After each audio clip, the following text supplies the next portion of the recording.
Pronto, pode ligar aqui, viu? Valeu. Boa aula aí. Valeu. E aí, Cláudio, bom dia. Cadê o resto da galera? Patrick chegando. Ana Mércia.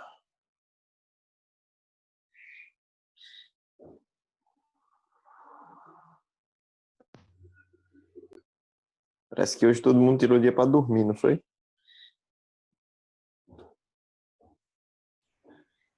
E aí, Patrick, bom dia, bom dia.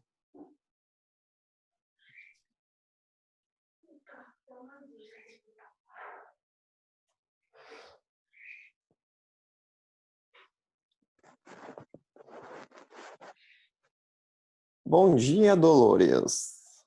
Bom dia, professor. E essa voz de sono?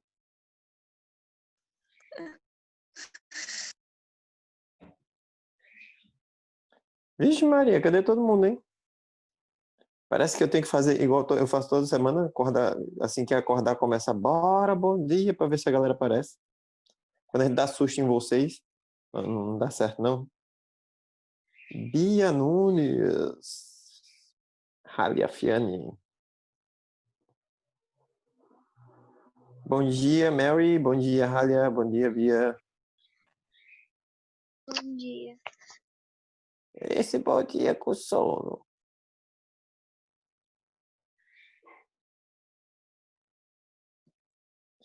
Vixe, cadê todo mundo? Esperar só até 5 minutinhos, porque senão fica ruim, né? Porque a gente perde muito tempo.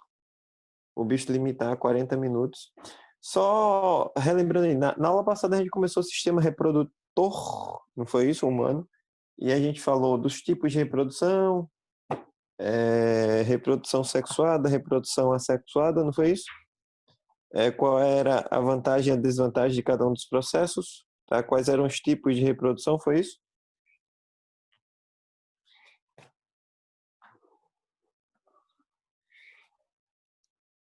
Foi ou não foi? Alguém me responde, por favor?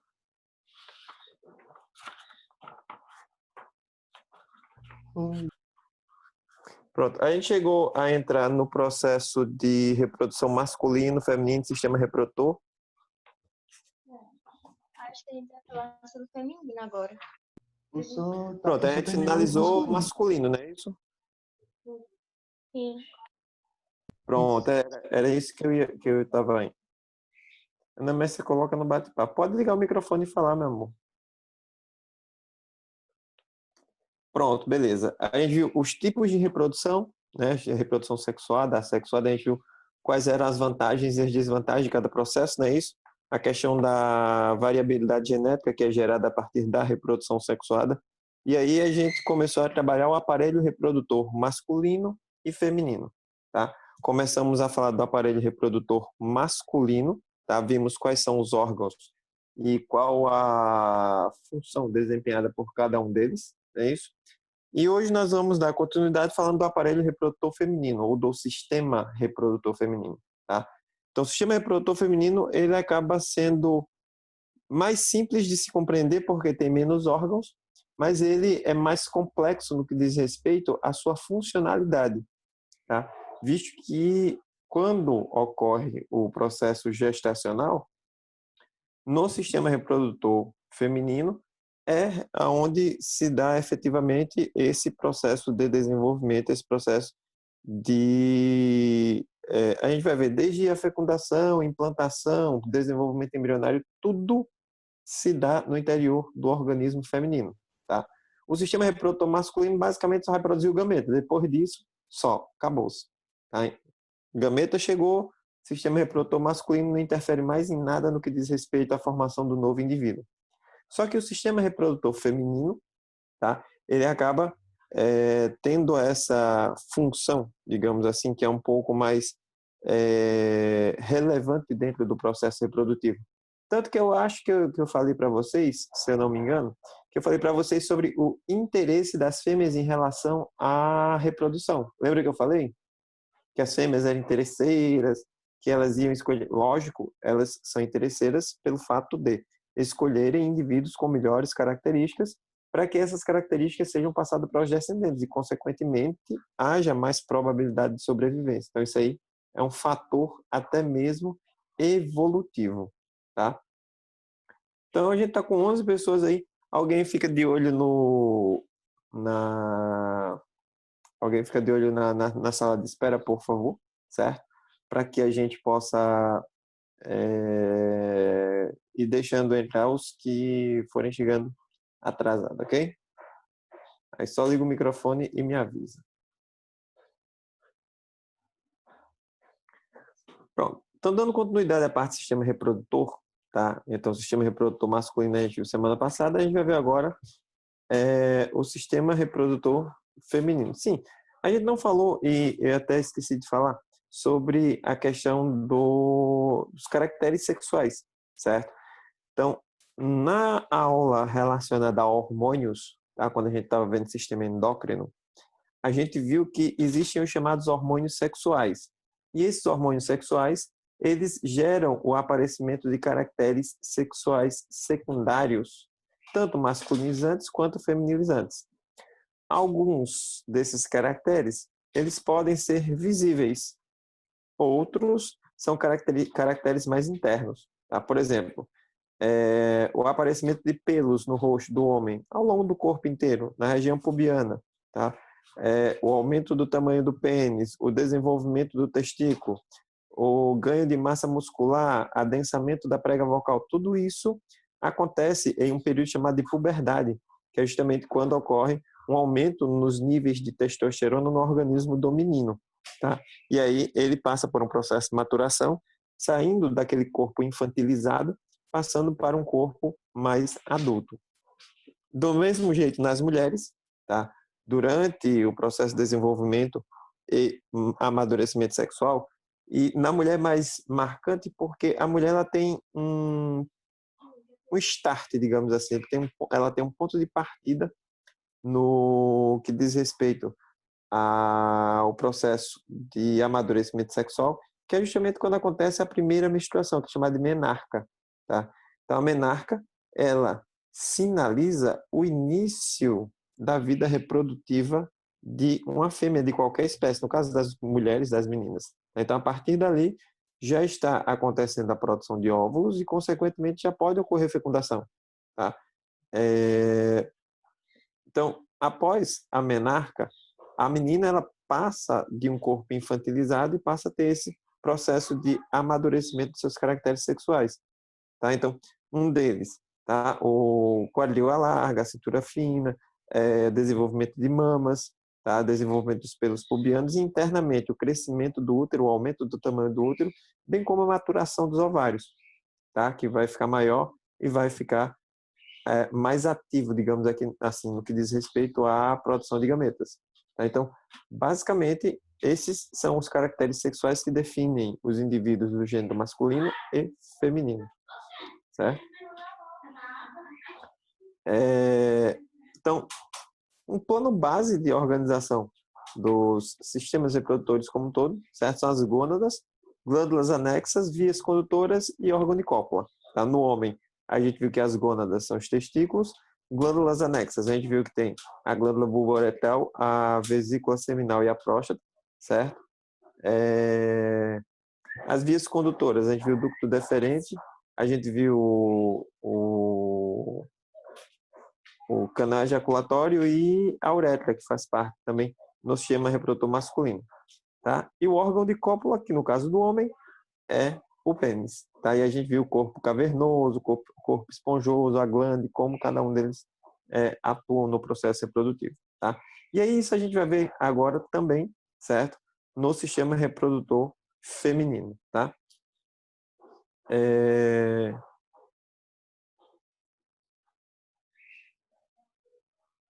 Cadê o feminino? Já foi, né? Vesículas, glândulas genitais, órgãos, sistema genital feminino. Chegamos nele.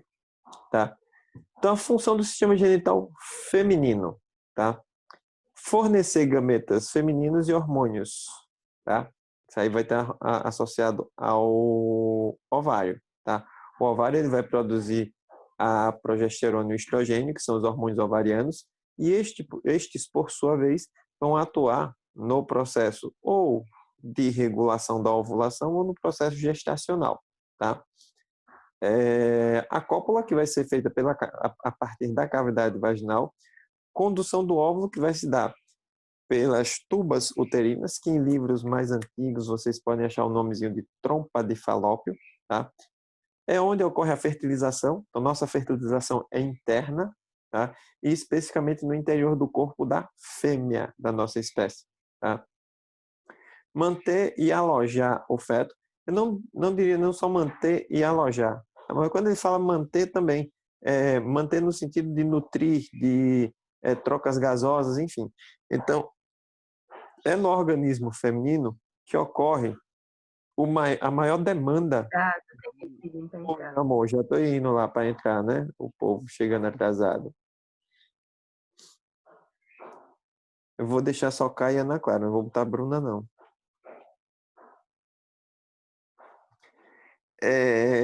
Sim, como eu estava dizendo, a demanda energética para o processo reprodutivo é muito, mas muito, muito, muito, muito, muito maior na fêmea que nos machos. Por quê?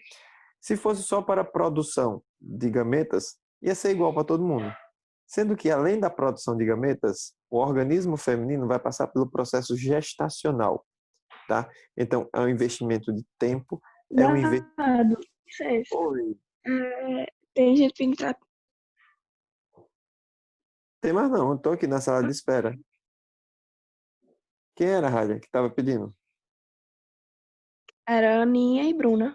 Não sei se já entraram. Já entrou tudinho. Tá aqui a Bruna.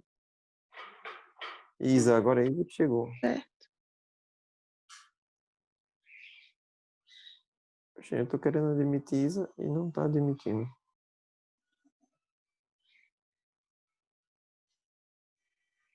Poxa.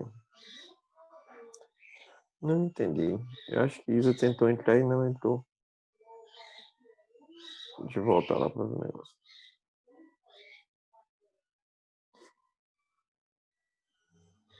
Agora. Pronto, Isa tá entrando.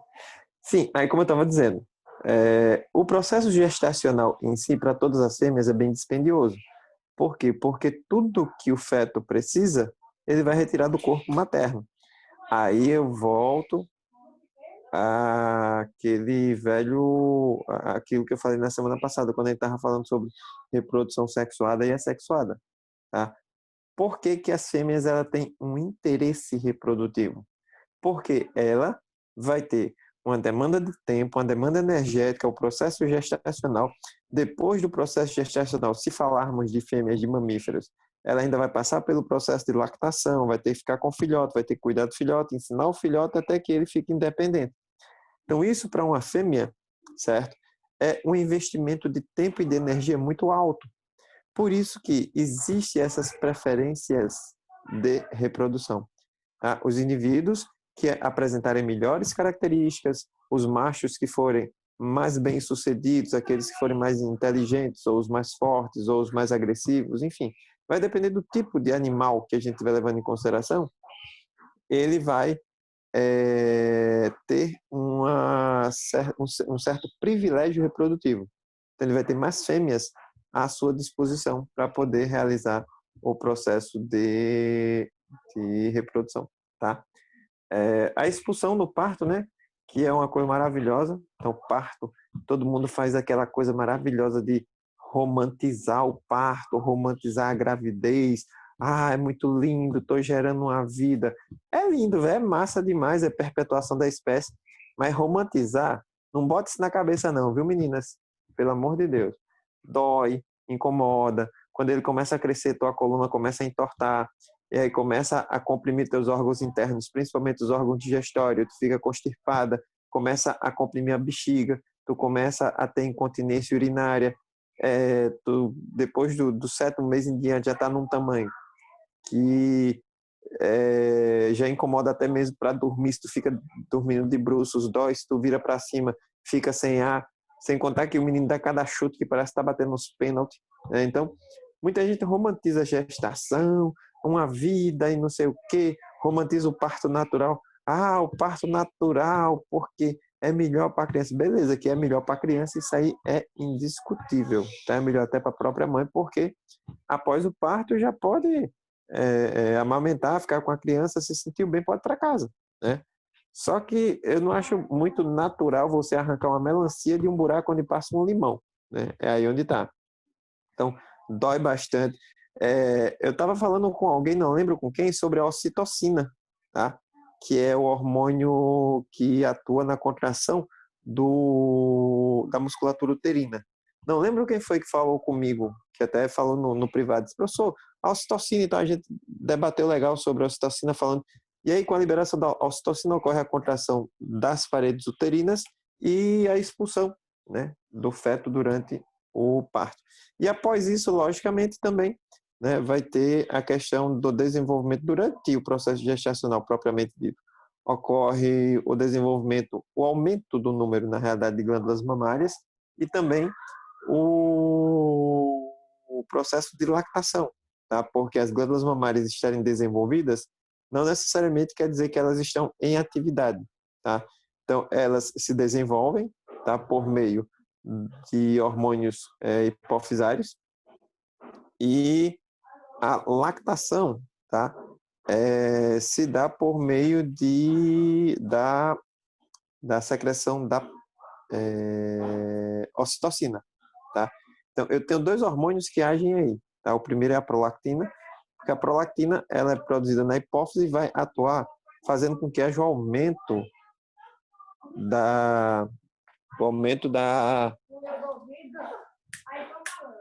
do processo do desenvolvimento de glândulas mamárias, tá?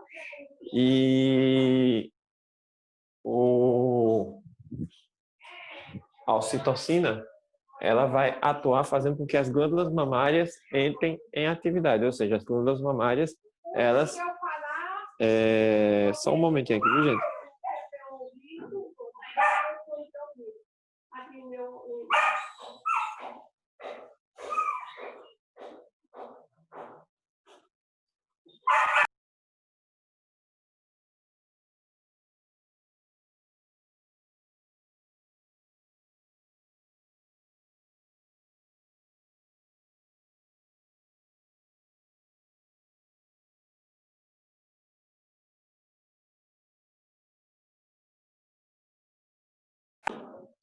Oi, voltei. Alô?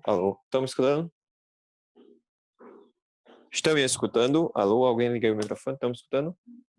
Alô? Sim. Tá bom, Dado. A tela está transmitindo, tá, né? Foi pequenos problemas técnicos aqui. Enfim. Então, vamos lá. Os órgãos femininos. Então, o sistema reprodutor feminino, ele tem muito mais órgãos internos que externos, tá? Então, externamente eu vou ter a vulva, tá?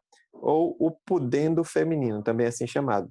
E aí vai ter pequenos lábios, ou melhor, grandes lábios, pequenos lábios, o ósteo ou vestíbulo vaginal, que é a abertura da vagina, e o clitóris. E só, acabou, tá?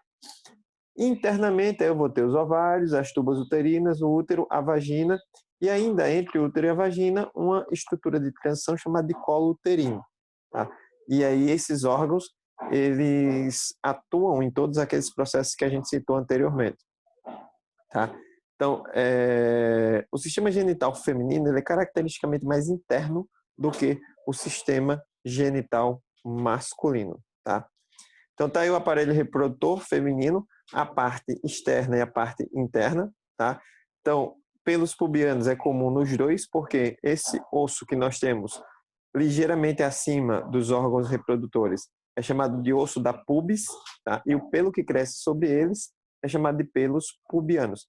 Tanto que até o crescimento dos pelos pubianos é uma característica sexual secundária, tanto masculina quanto feminina. Isso quer dizer que quando ocorre o crescimento dos pelos pubianos, tá? Está ocorrendo, na realidade, o amadurecimento sexual, tanto do menino quanto da menina, tá? E aí vai ter o clitóris. O clitóris, ele vai ser uma estrutura homóloga à glande, que é a extremidade anterior do pênis, tá? Então, o clitóris, tá, e a glande, que é a parte anterior do pênis, são órgãos homólogos porque são áreas que têm muitas terminações nervosas, tá? E durante o ato sexual, essas estruturas elas estão diretamente relacionadas à coleta de sensações, tá? Então a sensação do prazer, tá, é coletado mais efetivamente na glande e no clitóris. Por quê? Porque eles têm muitas terminações nervosas. Então são órgãos muito sensitivos no no aparelho reprodutor, tanto masculino quanto feminino, tá? Então a mulher, clitóris, no homem, a glande. Os grandes lábios, que recobrem os pequenos lábios, tá? A uretra, apesar de estar na mesma localização do sistema reprodutor, mas faz parte do sistema excretor, e diferente do sistema reprodutor masculino, no sistema reprodutor masculino, a uretra, ela tanto serve para a expulsão, a eliminação da urina, quanto para a liberação dos espermatozoides, tá? No caso do sistema reprodutor feminino, a uretra ela só vai atuar na eliminação da urina e o processo reprodutivo se dá pela vagina, tá? Que na realidade aí, isso que estamos vendo nesse esquema externo não é a vagina, é apenas a abertura da vagina ou o ósteo vaginal, certo? A vagina, na realidade, é esse tubo aqui, ó. É esse tubozinho que está internamente, tá? Então, o que se vê externamente é a abertura da vagina, tá? A vagina é essa cavidade interna, tanto que a gente chama muito de cavidade vaginal, tá? E é o órgão de cópula feminino. E se vocês prestarem atenção de maneira até lógica e anatômica, a vagina, ela é um pênis invertido, tá? Então, se vocês olharem para a forma da vagina, vocês vão ver que a forma da vagina tem uma forma complementar à forma de um pênis, tá? E em todas as espécies, tá, tem que ser assim. Por quê? Tem que existir o que nós chamamos de compatibilidade mecânica entre os órgãos reprodutores para que a reprodução aconteça, tá? Então, a vagina, ela vai ter uma forma assemelhada, tá? Uma forma complementar, digamos assim, ao formato do pênis. É como se fosse um quebra-cabeça, onde eu tenho que encaixar uma peça em outra. Se eu tentar encaixar uma peça de um quebra-cabeça no local errado, ela não vai encaixar direito, ou talvez nem encaixe, tá? Então, é justamente isso que acontece. A evolução, ela fez com que os indivíduos desenvolvessem compatibilidades mecânicas entre si, tá? Entre os indivíduos da mesma espécie, e as incompatibilidades mecânicas entre indivíduos de espécies diferentes, justamente para evitar que indivíduos de espécies diferentes realizassem o processo de cópula entre si, tá? Então, entre a cavidade da vagina e esse grande órgão em forma de saco que é chamado de útero, tá? A gente tem o colo do útero, ou colo uterino, tá? Por isso que as meninas, de vez em quando, precisam fazer aquele examezinho lá do Papa Nicolau e tal. Não necessariamente as meninas, geralmente a coleta fica em quem já tem o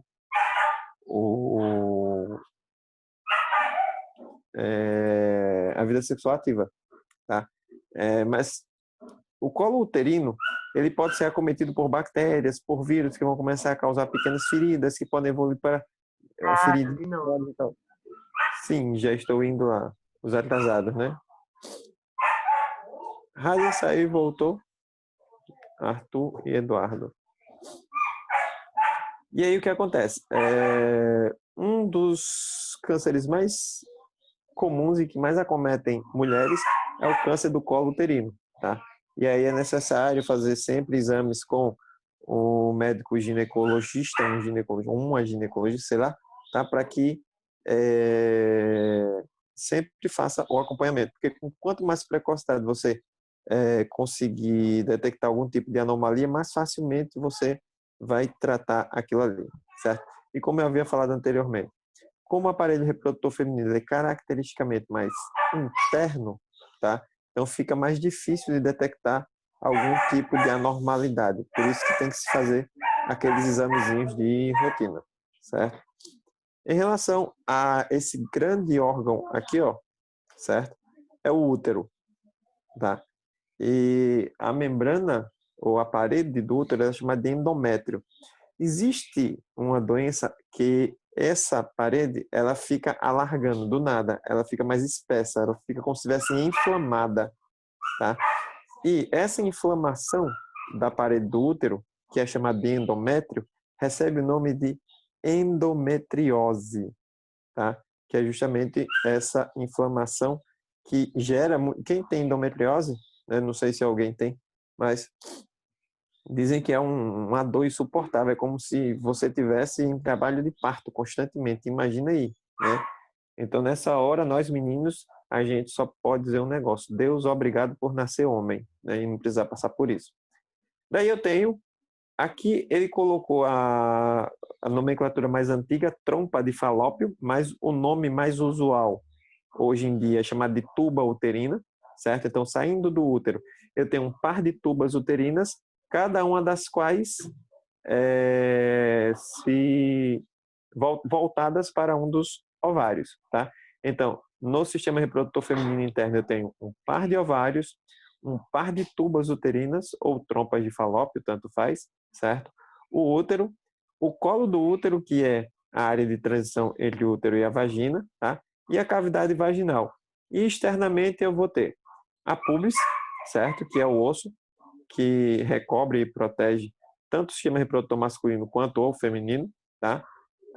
Grandes lábios, pequenos lábios e clitóris. E a gente consegue observar a abertura da vagina, tá?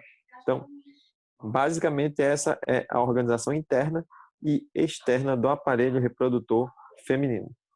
As gônadas, que são os ovários, as gônadas masculinas são os testículos, tá? As gônadas femininas são os ovários.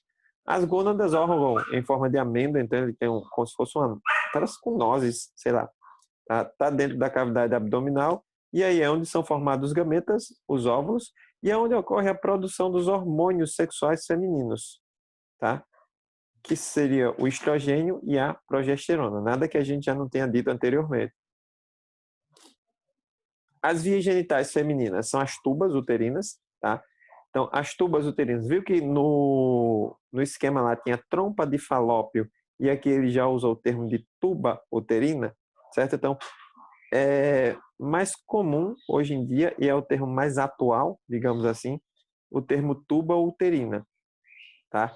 Mas se você encontrar lá tubas uterinas ou se você encontrar lá trompas de falópio, ele simplesmente está utilizando dois termos para a mesma estrutura, tá? Então, as tubas são canéis com 12, 14 centímetros de comprimento, isso aí é um tamanho médio, certo? Logicamente, de acordo com o biotipo de cada mulher, isso aí pode variar, tá? Que estende-se de cada ovário até a parte superior do útero. Então, a ligação entre o útero e os ovários vai se dar por meio das tubas uterinas, tá?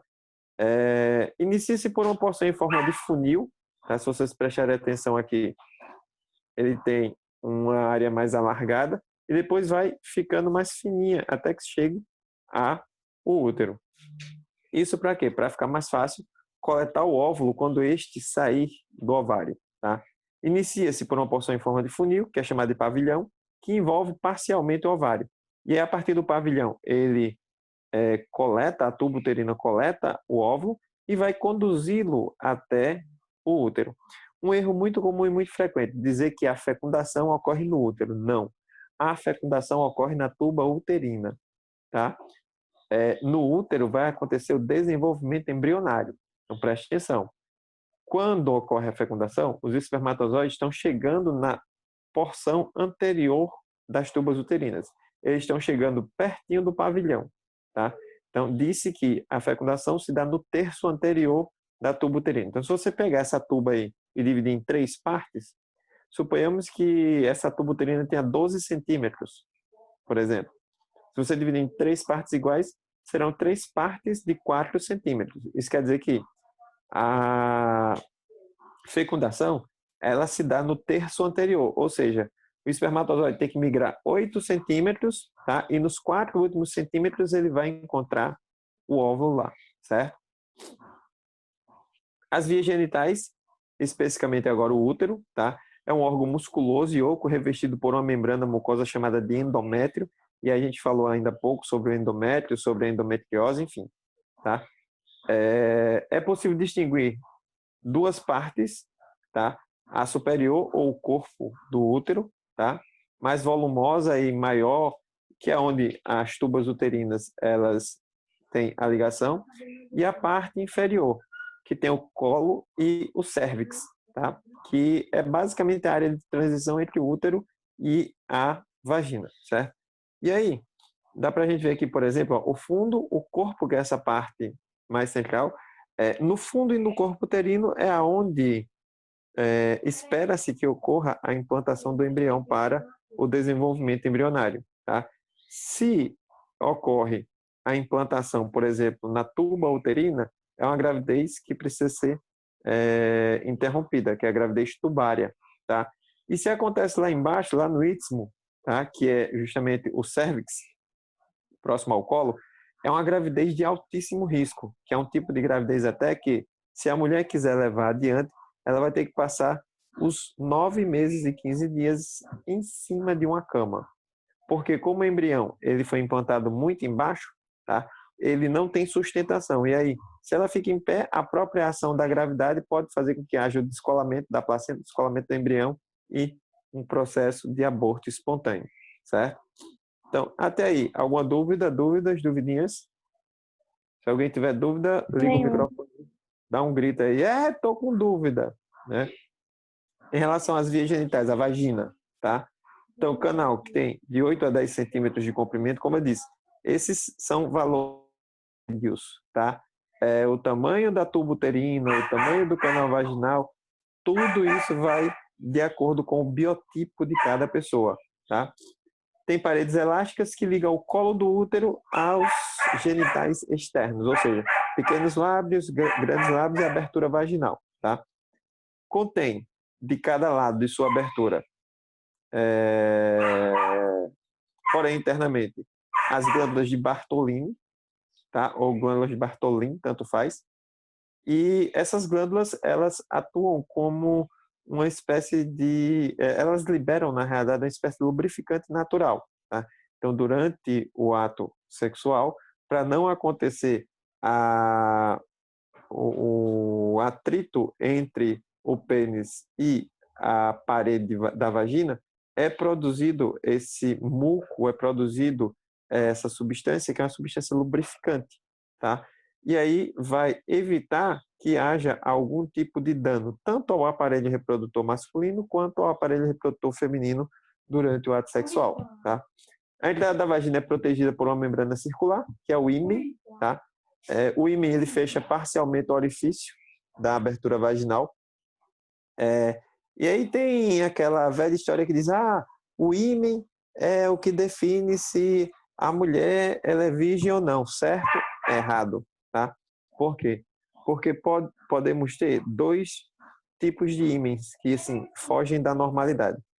O mais normal é o mais comum, que o ímen permaneça no organismo feminino até que ocorra a primeira relação sexual. E nessa primeira relação sexual, o ímen ele vai ser rompido. Ele é uma fina membrana, ele é uma membrana muito fina, ele é uma membrana muito delgada, muito sensível, e aí, com o ato sexual, o ímen se rompe. E aí, se rompendo, logicamente, tá, ocorre o sangramento, inevitavelmente. E aí, o que acontece? Antigamente, isso aí era tido como um sinal de pureza das mulheres. Tá? Para vocês terem ideia de como as coisas se davam. Quando era na noite de núpcias, tá, o casal teria que dormir sobre lençóis brancos, tudo branco e tal. E no outro dia, o homem ele teria que levar até os pais, tanto dele tanto quanto da noiva, o lençol sujo de sangue. Era para mostrar que a menina era pura. Tá? Sendo que existem ímens que eles se rompem de maneira espontânea, tá? E aí, na primeira relação sexual não ocorre sangramento.